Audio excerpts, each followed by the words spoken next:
Welcome to All About Change. Hey, All About Change listeners, it's Jay here. And I wanted to tell you my book, Find Your Fight, is now available in 800 Walmart stores. In the book, I talk about my biggest successes and those of others, and also failures as an activist, and my personal philosophy on how to make a difference.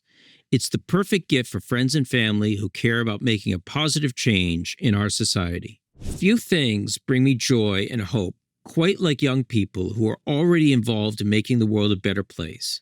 Today, I have the pleasure of speaking with celebrity chef Eitan Bernath, the youngest individual ever to be named to the Forbes 30 Under 30 list in food and drink. Eitan found success cooking on Tik Tok and quickly moved to TV, where he has served as the Principal Culinary Contributor on the Drew Barrymore Show on CBS since 2020. Eitan is barely of drinking age, and he's already involved in a wide range of activist causes. He's involved in local animal rescue and food rescue in New York City, Jewish representation, and serves as a high-level supporter of the United Nations World Food Program. Eitan wasted no time parlaying his success into a platform for activism, and I'm so excited to hear about his story. Eitan Bernath, thank you so much for being my guest on All About Change. I really look forward to this discussion. Thank you for having me. So, Eitan, over the past 5 years, you've managed to get involved with so many wonderful causes. And as an activist with a wide appetite for helping, how do you decide which causes you want to support and how do you get involved in them? Yeah, so I have been working in food media now for 12 years, which is pretty crazy considering I'm 23, because that's more of my life than I haven't been. And so I've been surrounded by food, so much in my life, both in a personal capacity, but also professionally. And so for me, it was a no-brainer in wanting to use my platform to support food insecurity, efforts to combat food insecurity. And whether it's from it's something that interests me, something I generally care about, and also it's something that is, adjacent to what my audience is already interested in. So it's very easy to incorporate that into content and to get people interested in paying attention. So I've watched many of your videos, and you create wonderfully delicious and beautiful food that's photographed so well, and you are just very creative. How did you learn about the fact, you live in New York City, there's an abundance in New York City, but there's also people who they don't have enough to eat. And how did you find out about that problem? And then what led you from finding out about it to taking action? Yeah, so, when you walk around New York City, whether or not most people realize, 1 in 4 people that you pass, 1 in 4 children do not have stable food at home. It's a staggering number. And after the pandemic and with inflation, it has only worsened. And so I work with an incredible organization here in the city called City Harvest, which is the city's first and largest food distribution organization. Essentially, what they do is they find excess food that's super high quality, just like you or I would be happy and excited to eat, from farmers, from grocery stores, from food suppliers, from supermarket chains, from everywhere, and are able to bring it into their facility and then get it distributed to soup kitchens, food pantries, and alike here in New York City. And their work really, really inspires me. And I've been one of the chefs on their food council now for definitely over 4 years, maybe close to 5. And I try to be as involved as possible. So let's talk about Western society. And I just got back from 3 weeks in Japan, and there's an obsession with fresh food in Japan. And everything tastes wonderful and it's prepared fresh. But I was thinking to myself, how much of this goes to waste? And I think it's the same thing in the United States, in New York. What is happening? Does most of that food that's not being collected and redistributed, how much food goes to waste in our society? Yeah, it's crazy. The problem of hunger here in the US is entirely a decision on our government, and both in the the public sector and frankly also the private sector, we have more than enough food. A staggering amount of food goes to waste, and much of it is food that is perfectly still good to eat. Just actually this past weekend, I volunteered. Separate from like the media stuff that I do with City Harvest, I try to, actually use my hands and volunteer whenever I can. And so I was at a food distribution center in Staten Island. We distributed almost 10,000 pounds of fresh produce to New Yorkers in need. And this produce we're distributing is excess produce. Maybe they're apples that were a little too small to sell in grocery stores that are less desirable. We had green peppers that frankly just must have been in excess because they looked fantastic. We distributed pears, we distributed potatoes, and this is all perfectly great produce that luckily, thanks to City Harvest, has been rescued and has then been distributed. There's so much more. We have the food. It's not like the U.S. doesn't have enough food to feed everyone. So you'd almost think that, I know there are organizations, and you talked about them, that get involved in doing this, but you'd almost think that our government, as responsible for its people, would get more involved in addressing this problem and addressing hunger in a way that's more systematic. Yeah, it's like the amount of the food that's wasted is by many estimates as much as 30%, and that's from the government. That is a ridiculous percent of our food that's wasted. And now, of course, that accounts for many things. If you at home, let's say, cook yourself dinner and there's some food left in the pan, or you're cutting onions and then you throw out the peels, that's part of food waste. And, we could all do our own things to, limit the food that we waste. But on a much larger industrial scale, there is so much food. And this isn't only a problem in the US. There's many countries on earth, India being one of them, that produces incredible amounts of food, but still, has a huge percent of the population who suffer from hunger. This is an issue that happens across the world. And so it's really up to, I think, governments and ideally, NGOs and the private sector as well to kind of step up and really find, homes and, mouths for this food because it's there. It's not like we need to figure out how to grow more food. We don't. I'm thinking of an interesting clip that you just posted a while back about your trip to India and how there was a Sikh organization that had a kitchen in the religious center, and they were producing food so that anyone who wanted to eat could come in there and eat, which was such an amazing, moving thing, because you don't think about that of people just welcoming anyone into their facility and saying, hey, there's extra food here, come eat.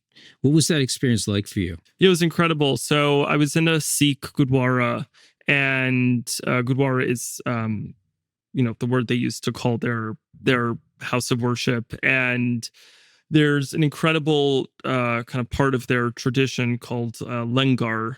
I might be mispronouncing it, but I think that's how it's pronounced, where people donate, farmers donate produce, and, the food is donated, and then people also donate their time to come cook the food. And then anyone who needs food can come in and eat the food.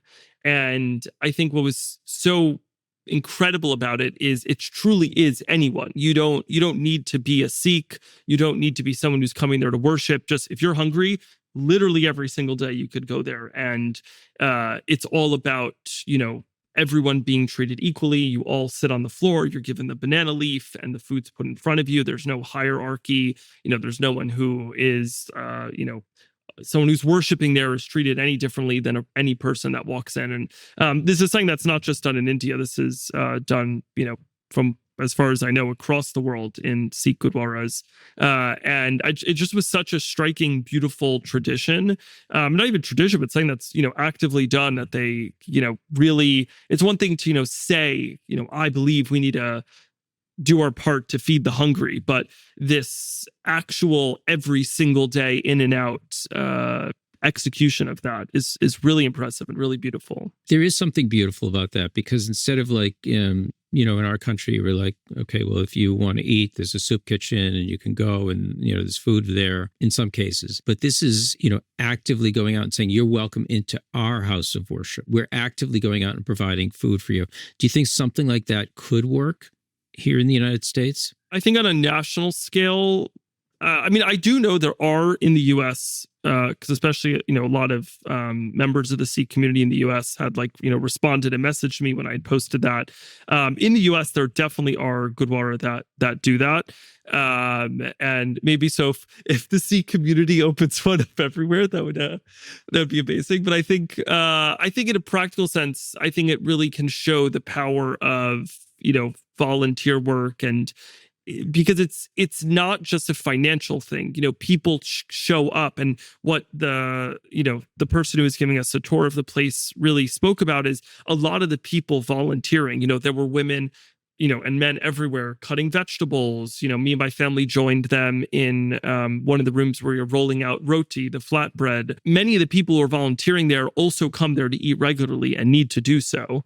And so I think what can be kind of learned from that and scaled more is more encouragement of, actively doing your volunteering. It's saying, my grandma Bobby, throughout my life, when she was able to more physically, would volunteer when she lived in Ossining in Westchester, would volunteer at soup kitchens and food pantries. And, for her, it was maybe checking people in or, whatever kind of things they needed. And it's something that really inspires me. I do a lot with City Harvest. I also work with the World Food Program on a, more international scale. I do a lot in media, whether it's, going on television to talk about them, posting on my social media. But something that's really important for me, and I try to do as much as I can, is actually physically using my own two hands to help, like I did this weekend. And I think that's something that we could really encourage across the board more. You reminded me of my Bubby and how, she did not drive. But she loved to cook, and she would cook meals for her friends who were maybe less fortunate than her. And she would take those meals, put them in a paper bag, and walk them to their homes to make sure that they had, a nice meal for lunch or for dinner or something like that. And what role does fun play? Because, when I see you in a video, first of all, you have a magnetic personality and people are drawn to you. I mean, not just for your delicious food and your creativity, but also, you have a smile on, you're laughing, you're having fun. Talk about the importance of that, because I think a lot of us maybe discount that and say, this is work and this is tough. And it seems like people aren't having enough fun going through life. I definitely am a big fun person. I would say, or hope to say, I think for me, at the end of the day, my goal with the videos I produce is to get people excited to cook. And at the end of the day, my job is a job. There are days where I am not in the mood to film a cooking video, but I need to.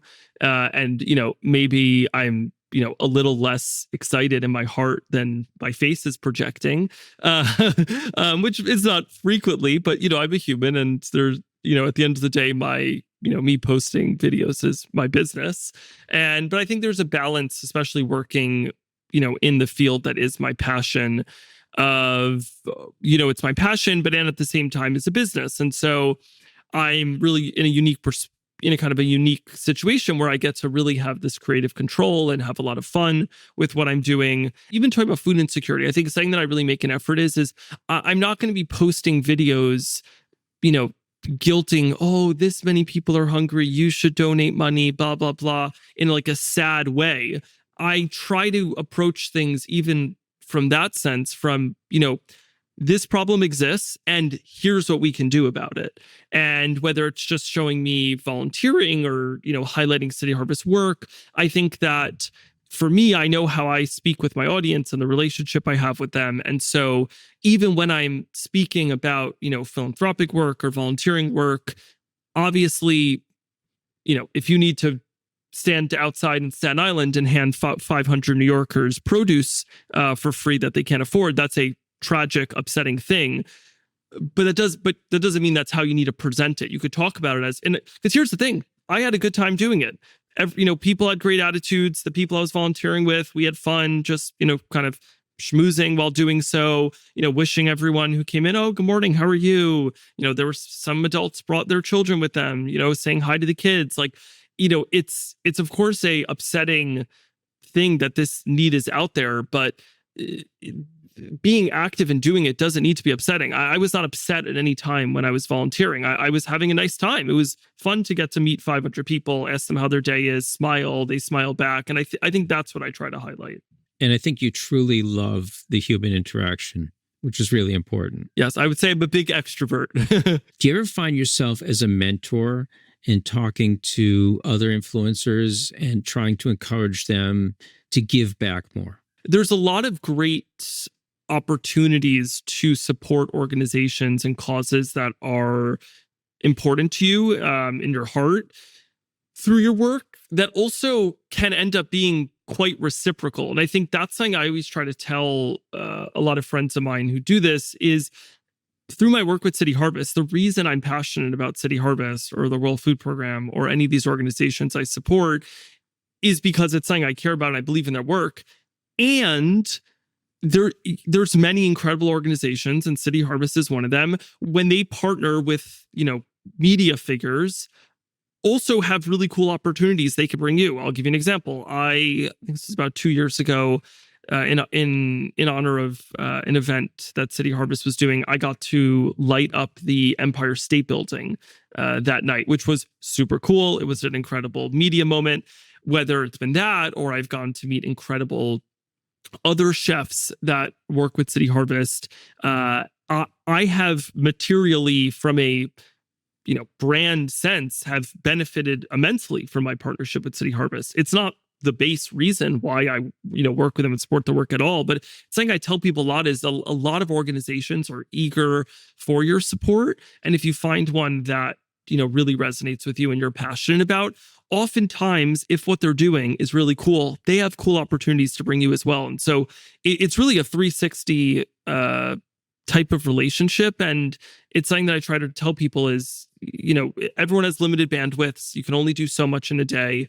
But the reality is if you're passionate about it, a lot of times it beyond doing what feels right and what is right, it actually can also benefit you in a cool way. You've been in the spotlight since, I think, age 11, before your bar mitzvah. Yes.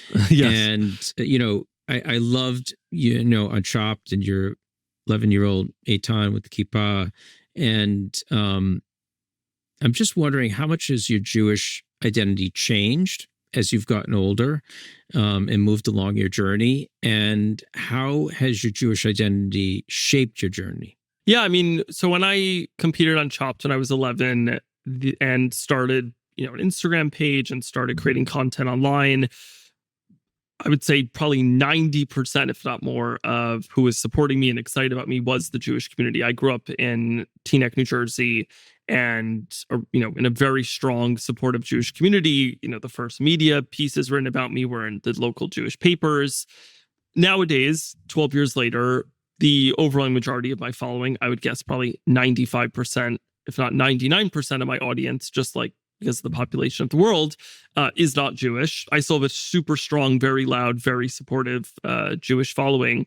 And yeah, I think I absolutely have the Jewish community to thank for the beginning of my career and being so supportive and just continuing to be super supportive. And I think in terms of, being on the internet as a Jew, there, that definitely comes with its set of challenges. Have absolutely faced immense anti-Semitism, awful death threats, very, very unsavory messages. It's something that at this point I'm quite used to, but, I've volunteered with different, Jewish organizations and have spoken up about combating anti-Semitism. And it's a very integral part of who I am. The food I cook is not generally Jewish food. My account's not about being Jewish, but it comes up all the time because, being Jewish is a ginormous part of my life. And you don't hide from it. No, not at all. Even despite, obviously the last 2 years or so as a Jew on the internet has been exceptionally challenging. And I think for me, just, staying strong to my beliefs and, my pride as a Jew. And, it's definitely, there were some times in the last 2 years where, there were some super not, very specific death threats. There were times I've been, unfortunately, had to be in touch with like the FBI about specific things, which is not fun, but it's part of the job. An unfortunate part, I guess. But I also say, Eitan, that you have a very mature view Like you're a lot. Some people would have a very difficult time dealing with what you have to deal with online, and you seem to have developed a very thick skin, or at least a way of dealing with it. I think I've kind of always had a thick skin. I know, like when I was on Chopped, when I was in middle school, I got made. Well, first off, at 11 years old, I got chopped in the appetizer round on national television with my whole school and everyone I knew watching. So I think that definitely got me started with having a thick skin and being able to take some punches. But I think beyond that, I definitely got made fun of when I was younger for cooking. Now people think it's cool. It definitely was not cool when I was 9, 10, 11. And I think that's definitely how it started. And beyond that, I think just, being in the public eye, whether it was when I was younger and had acne and getting comments, oh, like you have pimples, blah, blah, blah. Or, I even had braces when I was, on Chopped and was starting out. About a year on the internet or even less will probably build you a thick skin. If someone on the internet has the thought about you, they'll let you know. And so I think I've just gotten quite used to it, and I think it's helped me become a super confident person. And I was actually just talking to someone about this the other day, about how it's funny when you've done this for so long, like you have a very thick skin, and then randomly once in a while, someone will send you a hate message about some like very specific thing you didn't even know you're insecure about.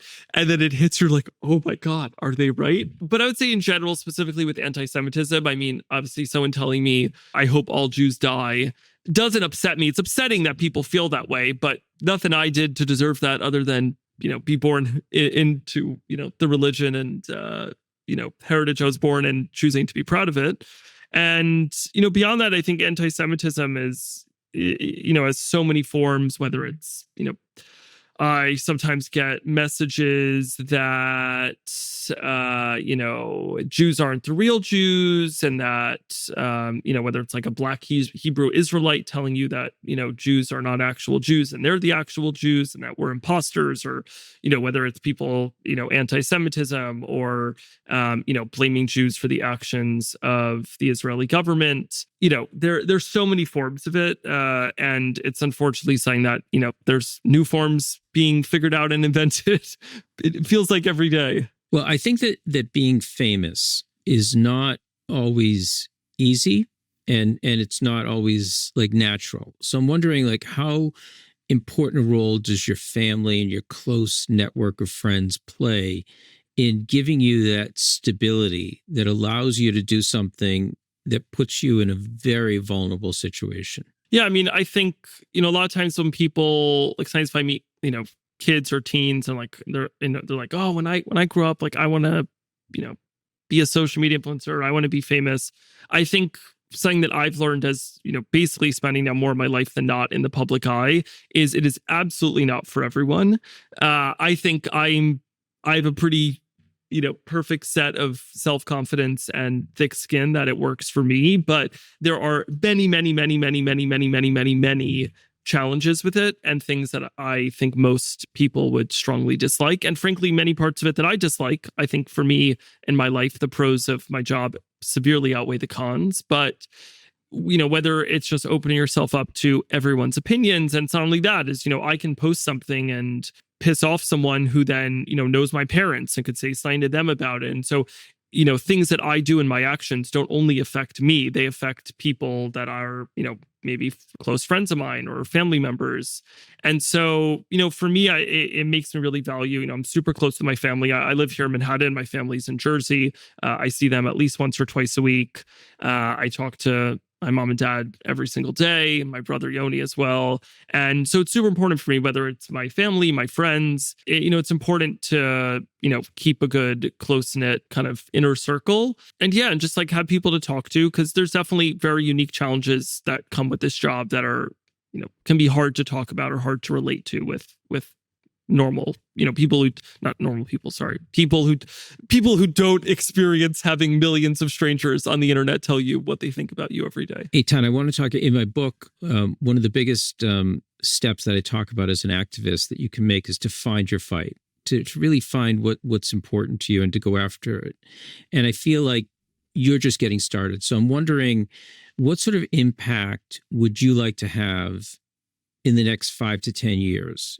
How do you envision yourself as an activist, and how does that work itself into your career? I think in the food insecurity space, something that I've enjoyed doing that I would love to do more is be able to do more storytelling of unique solutions that are put in place throughout the world, kind of like what I did in that content series that you referred to in India. I'd also highlighted some incredible initiatives in this northern state in India called Bihar, where they're helping women farmers, optimize. One of them was out raising goats. Another was more focused on agriculture. And so I think being able to highlight those solutions and raise awareness on them is something that I frankly really enjoyed the process of and hope to do more of. And then beyond that, just continuing to find ways to, creatively incorporate the messaging into content in, kind of fun and engaging ways, increasingly with the algorithmic, content distribution on all the platforms. Just posting a video of me talking straight to camera, plainly about food insecurity is going to get 100 views. And so you really have to be creative and make content entertaining, even if it's about something like that. And I hope to continue doing that and, continue to encourage people to get out there and donate and donate their time, frankly. I think, there's a lot of organizations that have a lot of money. Donating money is great, but I think a lot of times people may say, oh, I don't have the money to donate. There's nothing I can do. If you have a free Sunday morning, you could go to your local soup kitchen, your local food pantry. And I think that's something I like to encourage people to do, is because, truly, whether it's me handing out food, Grandma Bobby, checking people in while sitting in a chair, I think that's a good example of how, we really all can do our part, no matter how small it feels. And I think that that's something I really want to continue to encourage people and find creative ways to do that. It's such good advice, because I get approached by a lot of people and they say, I want to get involved as an activist. I don't know what to do. I don't know how to start. And I once interviewed not too long ago, Jonah Platt. And he's like, his advice was just do it. Just go out and do it. Just start doing something and it'll lead to something.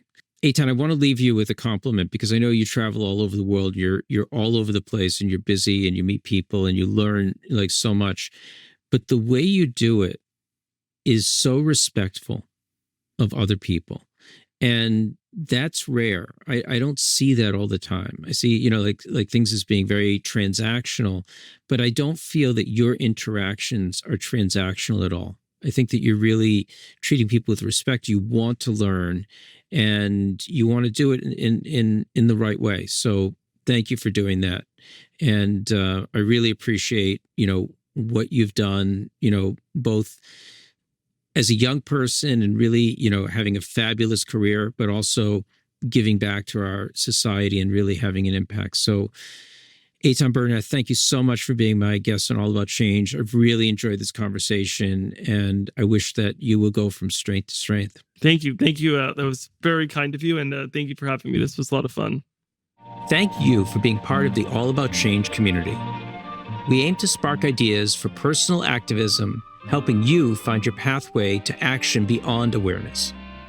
So thank you for investing your time with us, learning and thinking about how just one person can make the choice to build a community and improve our world. I believe in the power of informed people like you to drive real change, and I know that what we explored today will be a tool for you in that effort. All right, I'll see you in 2 weeks for our next conversation, but just one small ask.